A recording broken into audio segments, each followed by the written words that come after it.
Assalamualaikum warahmatullahi wabarakatuh. Perkenalkan, nama saya Sahda Rahmawati dengan NIM J00231163 dari kelompok SGDA 6. Nah, pada kesempatan kali ini saya ingin belajar tentang gastrointestinal tract, anatominya pada regio abdomen.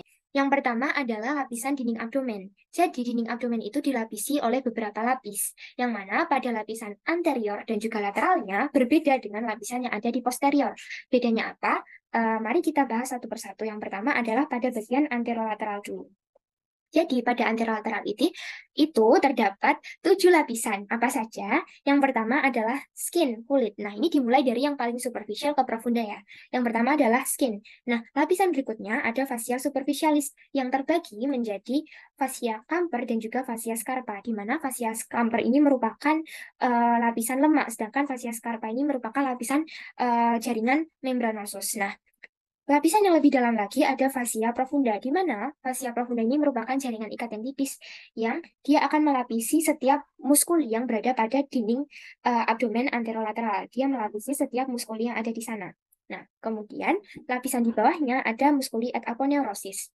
Nah, muskuli pada dinding abdomen anterolateral ini terdapat 5, di mana 3 merupakan flat muscle dan 2 merupakan vertical muscle. Jadi, musculus obliquus externus abdominis, bentar, musculus obliquus externus abdominis, musculus obliquus internus abdominis, dan musculus transversus abdominis, dia merupakan flat muscle. Sedangkan musculus rectus abdominis dan juga musculus pyramidalis abdominis ini merupakan vertical muscle, di mana musculus pyramidalis abdominis ini hanya dimiliki sekitar 80% populasi manusia.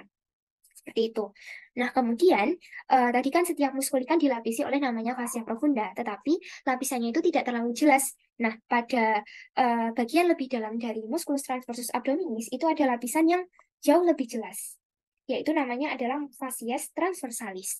Nah, jadi lapisan berikutnya adalah fascia transversalis. Kemudian lapisan yang lebih dalam lagi adalah fascia extraperitonealis yang berupa fatty layer atau jaringan lemak yang memisahkan antara fascia transversalis dengan peritoneum.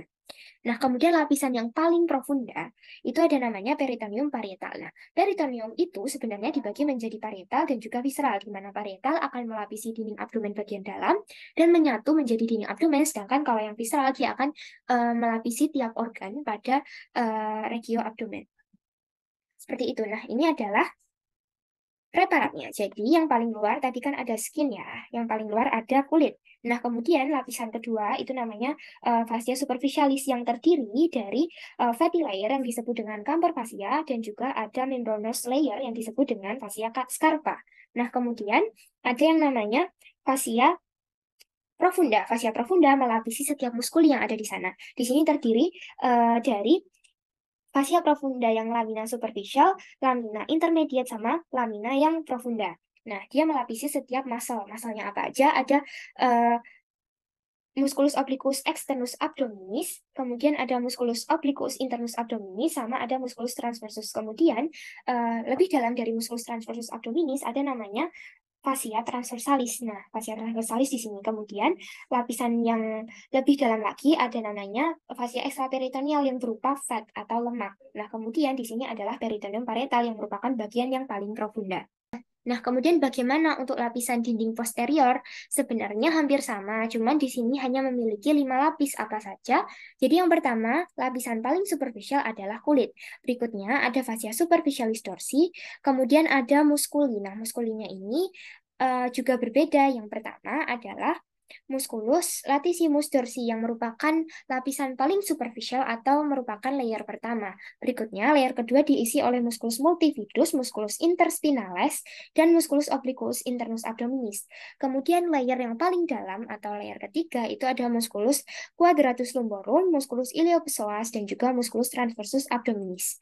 Nah, berikutnya dilanjut dengan fascia extraperitonealis yang masih sama berupa fatty layer dan juga peritoneum parietal. Jadi pada lapisan dinding posterior ini dia itu tidak memiliki yang namanya fascia profunda dan juga fascia transversalis seperti itu.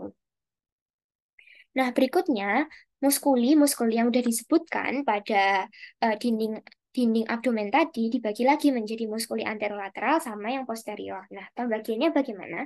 Jadi untuk muskuli anterolateral itu tadi terdiri dari 3 flat muscle dan juga 2 vertical muscle. Nah, di sini flat muscle itu ada musculus obliquus externus abdominis, musculus obliquus internus abdominis, dan juga musculus transversus abdominis. Kita mulai dari musculus obliquus externus abdominis, yang merupakan lapisan yang paling superficial atau lapisan yang paling luar. Nah, musculus obliquus externus abdominis ini dia polanya itu inferomedial, yaitu seperti huruf V. Jadi mengarah ke inferior dan ke medial. Nah, nanti ketika sampai di medial, dia akan membentuk aponeurosis. Jadi ini merupakan aponeurosisnya yang nantinya akan membentuk linea alba pada bagian medialnya, sejajar dengan linea mediana. Nah, linea alba ini memanjang dari processus sipoideus hingga ke simplicis pubis seperti itu. Nah, berikutnya di sini ada musculus. Oh iya, sebentar. Jadi kalau misal yang musculus obliquus externus, batas inferiornya, nanti dia akan membentuk ligamentum inguinale, dextra, dan sinistra, seperti itu. Nah, berikutnya musculus obliquus internus abdominis, dia itu polanya adalah superolateral, berarti membentuk huruf A, seperti ini. Nah, dia pada menuju ke medialnya sama membentuk aponeurosis, kemudian akan bergabung dengan linea alba. Nah, berikutnya ada musculus transversus abdominis, yaitu bentuknya transversal. Jadi benar-benar lurus, kemudian menuju ke medial, sama dia akan membentuk suatu aponeurosis dan bergabung dengan linea alba. Seperti itu. Nah, kemudian ada vertical muscle. Vertical muscle terdiri dari musculus rectus abdominis dan juga musculus pyramidalis abdominis. Nah, musculus rectus abdominis ini dia itu bentuknya vertikal ya, karena vertikal muscle. Nah, bentuknya vertikal dan dia itu ada satu pasang yang dibatasi oleh namanya linea alba. Jadi linea alba itu yang ini nih, yang hijau ini linea alba dari proses sipoideus sampai ke simplicis pubis. Nah, kemudian musculus rectus abdominis itu tuh akan membentuk kayak segmen-segmen yang dibagi oleh yang namanya intersectiones tendinae. Nah, intersectiones tendinae itu setinggi proses sipoideus, kemudian setinggi umbilicus dan di antara keduanya seperti itu. Nah, berikutnya ada musculus pyramidalis abdominis. Nah, musculus pyramidalis abdominis itu letaknya kecil ya. Dia itu kecil dan nggak semua orang mempunyai. Jadi sekitar 80% orang punya dan 20% orang tidak memilikinya. Itu.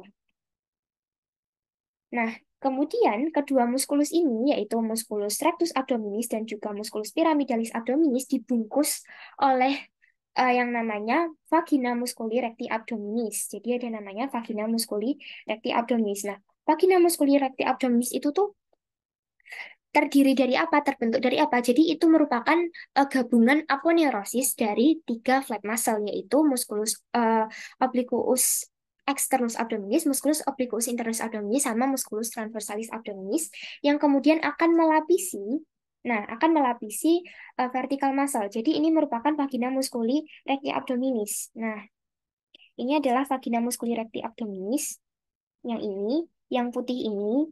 Nah, kemudian kalau kita buka nih, nah ini dalamnya ada musculus rectus abdominis sama di sini nanti ada musculus pyramidalis kan. Nah, mohon maaf yang ini. Musculus pyramidalis seperti itu. Nah, ini kalau misal kita lihat preparatnya dipotong secara melintang, jadi ini merupakan vagina musculi recti abdominis. Nah, ini juga, jadi kalau kita lihat secara keseluruhan, jadi musculus obliquus externus itu yang di lateral, yang paling superficial, di dalamnya lagi internus, kemudian ada transversus. Kemudian kalau pada bagian dinding anterior, di sini ada musculus rectus abdominis, nanti di bawahnya ada musculus pyramidalis abdominis. Seperti itu. Nah, kemudian untuk muskuli bagian posterior bagaimana? Jadi muskuli bagian posterior itu terdiri dari yaitu musculus latissimus dorsi, terus ada musculus multifidus, musculus interspinalis, musculus obliquus internus abdominis, musculus quadratum lumborum, sama musculus iliopsoas, dan terakhir ada musculus transversus abdominis. Jadi kalau musculus latissimus dorsi itu yang di sebelah sini dia merupakan muskulus yang paling luas ya. Nah, jadi emang yang paling luar dari abdomen yang posterior dan juga paling luas. Nah, berikutnya di sini ada beberapa muskuli yang terlihat pada preparat ini yang pertama ada musculus quadratus lumborum. Nah, ini merupakan musculus quadratus lumborum yang di sini. Berikutnya ada musculus psoas mayor nih yang di sini. Musculus psoas mayor, kemudian ada musculus iliacus yang keduanya membentuk musculus iliopsoas. Nah, ini psoas mayor, iliacus dan iliopsoas. Seperti itu. Nah, baik, berikutnya kita akan belajar tentang rektum. Nah, rektum sendiri dia itu divided into two parts, yaitu yang pertama ada rektum propria, yang kedua ada canalis analis. Nah, rektum sendiri merupakan the last portion of large intestine. Jadi merupakan terminal terakhir dari intestinum crassum, kelanjutan dari kolon sigmoidea. Nah, rektum ini lokasinya ada di mana sih? Jadi dia itu lokasinya ada di rongga pelvis. Nah, di rongga pelvis setinggi vertebra sacralis 3. Jadi dia itu pada linea mediana dan berada pada anterior dari os sacrum. Nah, kemudian nanti akan berlanjut ke anal kanal di bawah koksid. Nah, terus rektum sendiri itu tuh panjangnya sekitar 12 sampai 18 cm. Kemudian, apa sih yang membedakan dia strukturnya antara kolon dengan rektum? Jadi, kalau misalnya kolon, dia itu kan punya suatu struktur namanya adalah taenia. Nah, pada rektum, taenianya itu sudah hilang atau menyatu membentuk outer longitudinal muscle, seperti itu. Nah, jadi yang pertama kita akan membahas tentang rektum propria dulu ya. Jadi, ini adalah rektum propria. Jadi dia itu ada di anterior dari os sacrum. Jadi ini kan di posteriornya di sini ada os sacrum nih.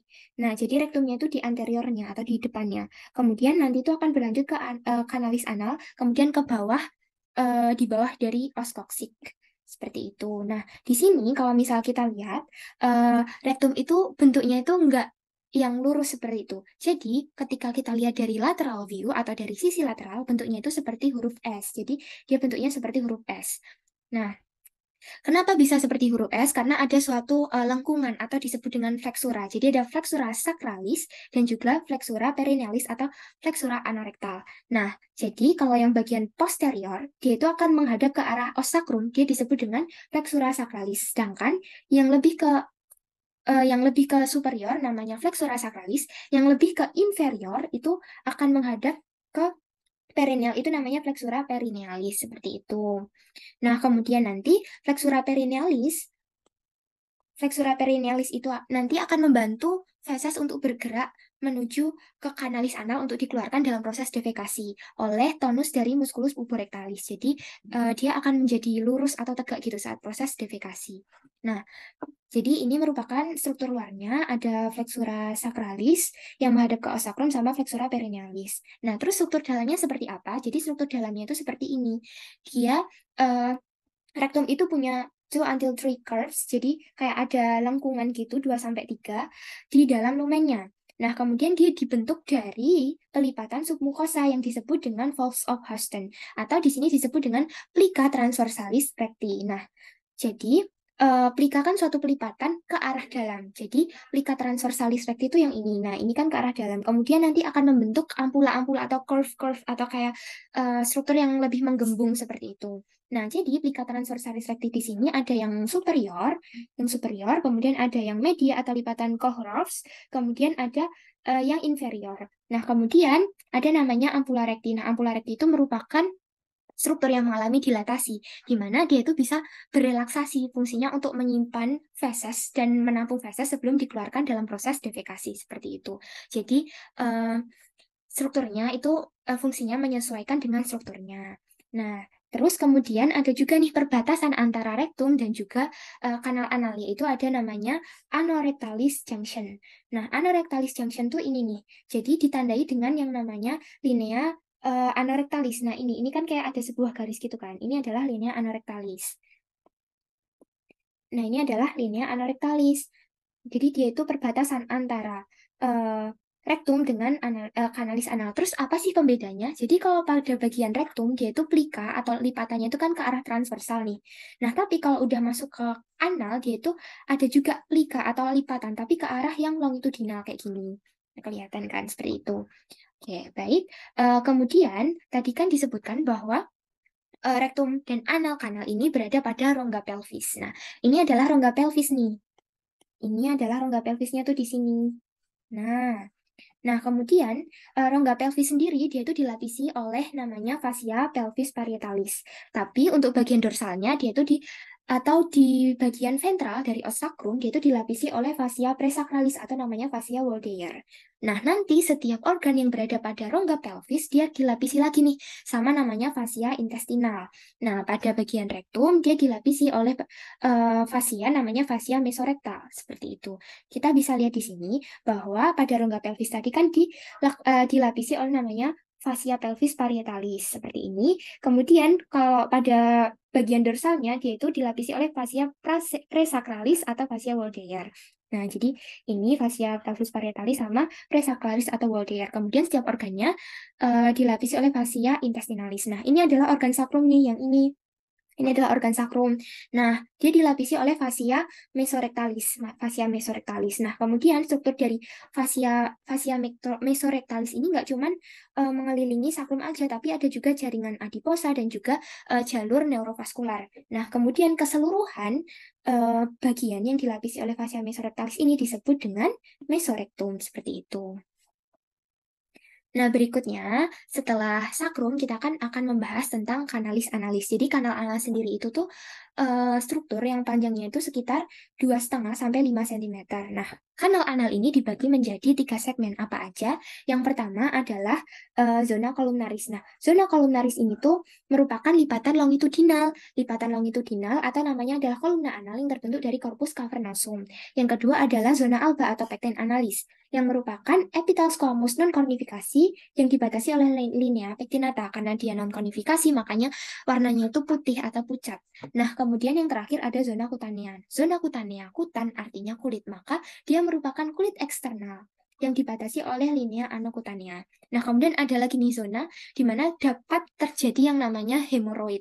Nah, adalah namanya zona hemoroidales. Nah, zona hemoroidales itu ketika terjadi hemoroid di superior dari linea pectinata itu namanya adalah internal hemoroid. Kalau hemoroid terjadi di inferior dari linea pectinata itu namanya eksternal hemoroid. Seperti itu. Kita bisa lihat di sini. Jadi, yang pertama itu kan ada ini kan tadi kan linea anorektalis atau batasnya kan ini ya, batas dengan rektum kan ini nih. Sebentar. Nah, batasnya kan ini.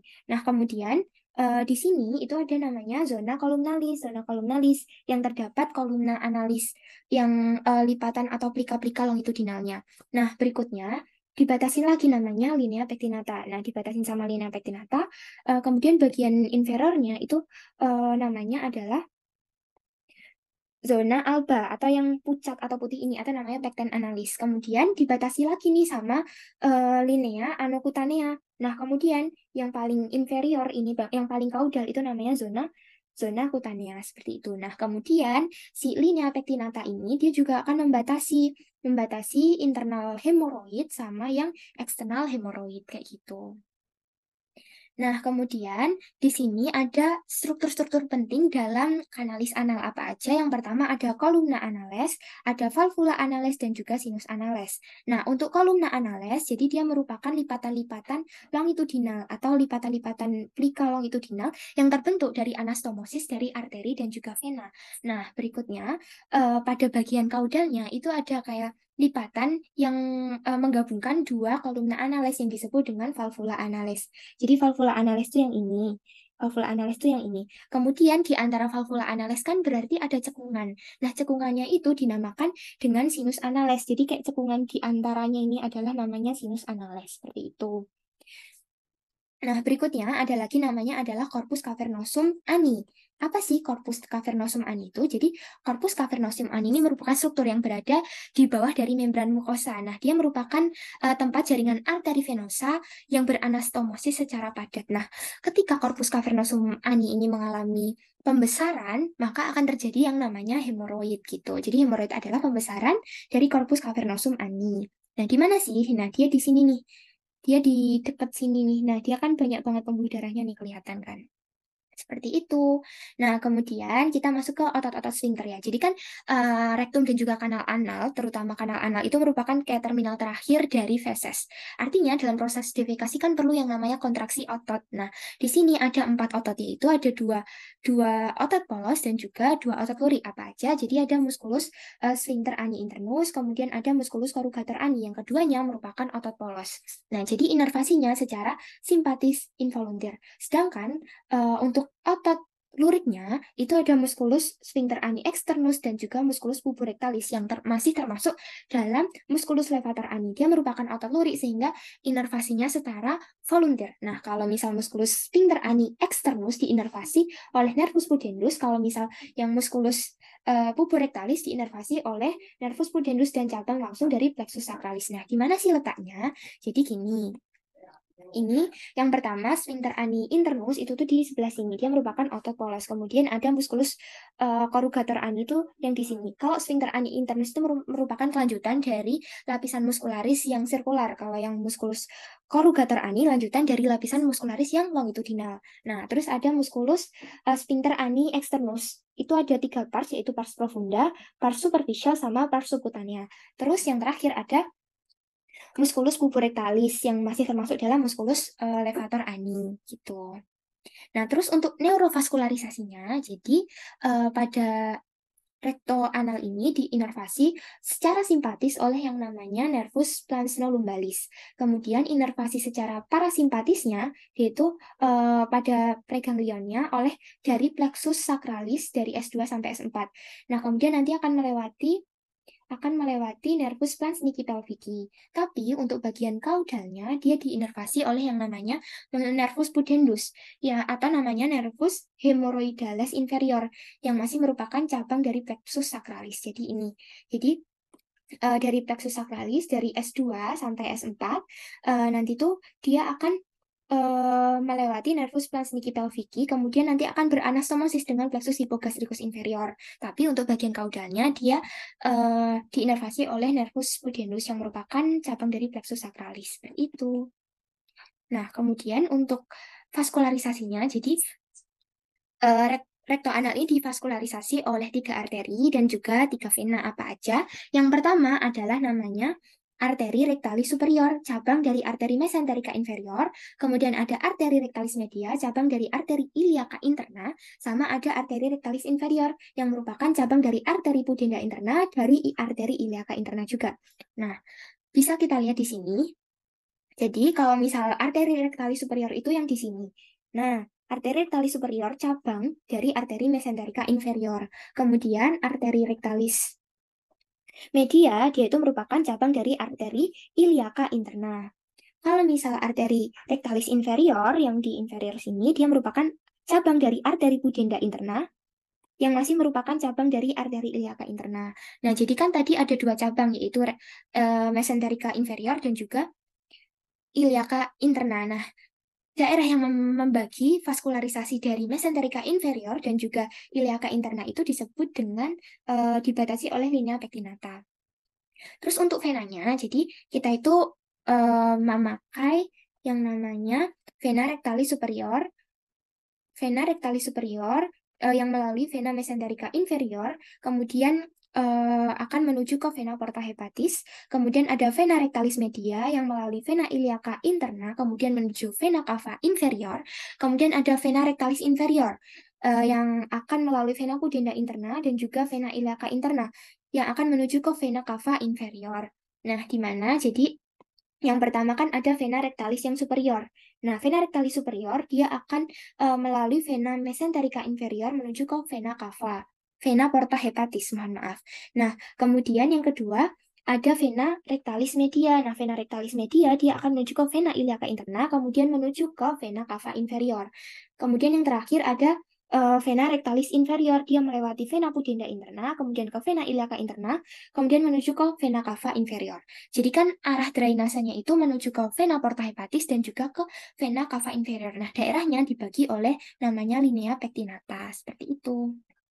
Kavum abdomen kita itu terdapat banyak sekali organ-organ viscera. Nah, bagaimana organ-organ tersebut itu dapat bertahan pada posisinya, tidak jatuh, tidak juga menggeser maupun bertabrakan dengan organ yang lain. Nah, di sini ada peran dari peritoneum. Jadi kita akan belajar tentang peritoneum. Peritoneum itu apa sih? Jadi peritoneum itu merupakan double layer serous membran. Jadi merupakan membran serosa yang terdiri dari 2 lapis. Nah, di sini dia akan menutupi organ-organ abdominal dan juga dinding abdomen bagian dalam.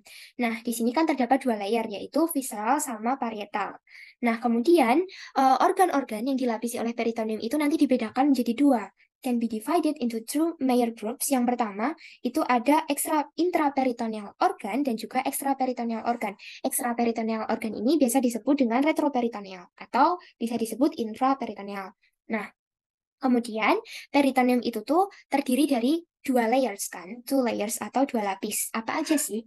Jadi, yang pertama itu ada lapisan peritoneum parietal. Lapisan peritoneum parietal itu merupakan outer layer atau lapisan yang lebih luar, yang mana dia itu akan melapisi dinding abdomen pada bagian dalam dan menyatu pada dinding abdomen, baik pada anterior maupun posteriornya. Sedangkan kalau peritoneum yang visceral, dia itu merupakan inner layer, yang mana dia akan melapisi setiap dari organ pada kavitas abdomen. Nah, ini kalau misalnya kita lihat, jadi di sini adalah peritoneum yang parietal. Sedangkan di sini adalah peritoneum visceral. Nah, peritoneum parietal itu melapisi seluruh organ, jadi dia itu melekat pada dinding abdomen. Nah, dia akan melekat pada seluruh dinding abdomen. Sedangkan kalau peritoneum parietal, dia itu melekat pada setiap organ-organ pada abdomen. Nah, jadi setiap organ dilekati oleh peritoneum parietal, visceral, mohon maaf. Nah, kemudian dengan adanya peritoneum parietal dan juga peritoneum visceral itu akan membentuk suatu ruangan atau rongga. Nah, kalau misalnya kita lihat, ini kan ada kayak rongga, jadi ini kan yang visceral, kemudian yang di sini parietal. Nah, di antaranya kan ada suatu ruang atau rongga yang disebut dengan cavum peritonei. Nanti ada cavum peritonei. Nah, dalam keadaan normal, cavum peritonei itu akan mengeluarkan yang namanya cairan serosa dengan konsistensi yang kecil, yang fungsinya sebagai lubrikasi supaya organ-organ itu tuh tidak saling terjadi friction atau gesekan, seperti itu. Nah, pada masa perkembangannya, jadi cavum peritonei itu nggak cuman sebagai satu rongga aja, tetapi waktu embrional dia akan memutar, kemudian membentuk dua, yaitu yang pertama adalah cavum peritonei minor, ya, atau disebut dengan bursa omentalis, dan juga cavum peritonei mayor atau disebut dengan saccus mayor. Yang keduanya akan dihubungkan dengan suatu struktur lubang bernama foramen epiploica winslowi, seperti itu. Nah, berikutnya, tadi organ-organ kan dibagi menjadi organ retroperitoneal dan juga organ intraperitoneal. Apa sih bedanya? Jadi menurut canhook.com, jadi organ yang secara komplit itu dikelilingi oleh peritoneum visceral, dia itu disebut dengan intraperitoneal organ. Nah, kebanyakan atau sebagian besar dari organ intraperitoneal itu tuh berhubungan dengan gastrointestinal tract karena pada bagian tersebut, peritoneum visceral itu fungsinya untuk menyokong atau mensupport dan juga sebagai pergerakan, seperti itu. Nah, sedangkan kebalikannya, organ yang terletak pada belakang peritoneum parietal itu akan disebut dengan retroperitoneal organ. Nanti bedanya bagaimana? Jadi kita jelaskan satu persatu. Kalau organ retroperitoneal itu hanya dilapisi oleh peritoneum visceral pada bagian anteriornya saja yang dilapisi. Sedangkan posteriornya itu dia tidak akan dilapisi. Nah, organ-organnya disebut dengan visceral retroperitoneal. Nah, apa aja sih? Jadi di sini itu ada singkatannya, yaitu Sedgwicker. Nah, Sedgwicker itu terdiri dari apa aja? Sedgwicker itu ada suprarenal gland, ada aorta, ada duodenum kecuali part superior, ada pankreas kecuali cauda, ada ureter, ada colon ascendant and descendant, ada kidney atau ginjal, ada esophagus dan juga rektum. Nah, sedangkan organ intraperitoneal, dia itu akan dilapisi oleh peritoneum visceral pada seluruh bagiannya, baik anterior, lateral, maupun posterior. Nah, seperti itu. Nah, di sini organ-organnya selain organ retroperitoneal apa aja? Jadi di sini ada gaster, duodenum pars superior, jejunum, ilium, appendix vermiformis, kolon transversum, kolon sigmoid, cauda pankreas, lien, dan juga hepar. Seperti itu. Nah, kalau misal kita lihat di sini, intraperitoneal seperti yang udah disebutkan tadi, dia itu completely covered with visceral peritoneum. Nah, di sini organnya itu yang berwarna ungu. Nah, sedangkan kalau retroperitoneal, dia itu tuh merupakan organ yang partially covered with peritoneum. Jadi emang dilapisi oleh peritoneum pada bagian anteriornya saja. Ya, organnya itu yang berwarna biru. Kenapa bisa begitu? Karena organ-organ retroperitoneal itu tuh letaknya ada di posterior dari peritoneum visceral. Jadi otomatis yang terlapisi oleh peritoneum visceral itu hanya anteriornya saja. Seperti itu. Nah, kemudian ada juga namanya duplikator peritonei. Duplikator peritonei itu istilahnya sebagai kayak alat penggantung peritonei. Ada beberapa macam, di antaranya ada mesokolon pada kolon, kemudian ada mesenterium pada intestinum tenyu, ada mesoappendix atau mesenteriolum pada appendix. Nah, di sini mesenterium itu akan melekatkan viscera intraperitoneal ke dinding posterior dari abdomen. Jadi mesenterium itu merupakan lipatan ganda peritoneum yang luas, bentuknya itu seperti kipas yang menghubungkan jejunum dan juga ileum. Nah, berikutnya ada mesokolon transversum. Mesokolon transversum merupakan lipatan peritoneum yang menghubungkan kolon transversum dengan dinding posterior dari abdomen. Nah, kemudian ada juga mesokolon yang sigmoid. Nah, mesokolon sigmoid merupakan lipatan peritoneum yang bentuknya itu seperti huruf V yang terbalik, yang fungsinya melekatkan kolon sigmoid dengan dinding abdomen. Nah, berikutnya ada omentum. Jadi, omentum itu apa? Jadi, omentum merupakan lapisan lipatan peritoneum yang fungsinya itu untuk mendekatkan organ-organ di sekitarnya. Jadi, omentum itu ada dua. Yang pertama adalah greater sac atau omentum maius, yang kedua adalah lesser sac atau omentum minus. Nah, greater sac atau omentum maius ini berasal dari mesenterium dorsalis. Nah, jadi greater sac atau omentum maius itu tuh melekat pada kurvatura mayor dari gaster dan juga duodenum pars superior, kemudian membentuk suatu tirai yang menutupi intestinum tenyu dan juga kolon transversum. Nah, jadi ini organnya. Jadi ini merupakan omentum maius. Nah, kalau misal omentum maius kita buka, nanti isinya seperti ini. Ini omentum maiusnya udah kita buka. Terus isinya nanti ada kolon transversum, terus ada juga jejunum, dan juga ada ileum seperti itu. Nah, omentum maius ini disusun oleh 4 struktur ligamen. Apa aja? Yang pertama ada ligamentum gastrolienalis yang menghubungkan antara gaster dengan lien, ligamentum gastrocollica menghubungkan gaster dengan kolon, ligamentum gastrofrenica menghubungkan gaster dengan diafragma, dan terakhir ligamentum splenorenalis menghubungkan lien atau spleen dengan ren atau ginjal. Nah, ini salah satunya yang kelihatan itu adalah ligamentum gastrocollicum. Ligamentum gastrocollicum menghubungkan gaster dengan kolon.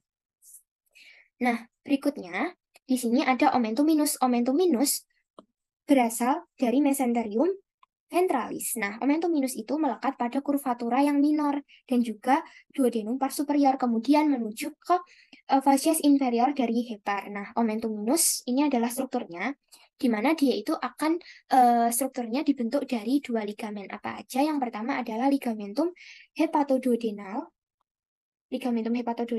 yang menghubungkan hepar dengan duodenum dengan ligamentum hepatogastricum yang menghubungkan hepar dengan gaster. Di mana letaknya? Jadi ligamentum hepatoduodenal itu ada di ventral medial di sini. Nah, mohon maaf, jadi yang di medial di sini adalah ligamentum hepatogastricum yang menghubungkan hepar dengan gaster. Kemudian, kalau bagian lateralnya di sini itu ada namanya ligamentum hepatoduodenal yang menghubungkan hepar dengan duodenum pars superior seperti itu. Nah, jadi demikian dari saya terkait dengan gastrointestinal tract. Apabila ada kesalahan maupun kekurangan, saya mohon maaf. Wassalamualaikum warahmatullahi wabarakatuh.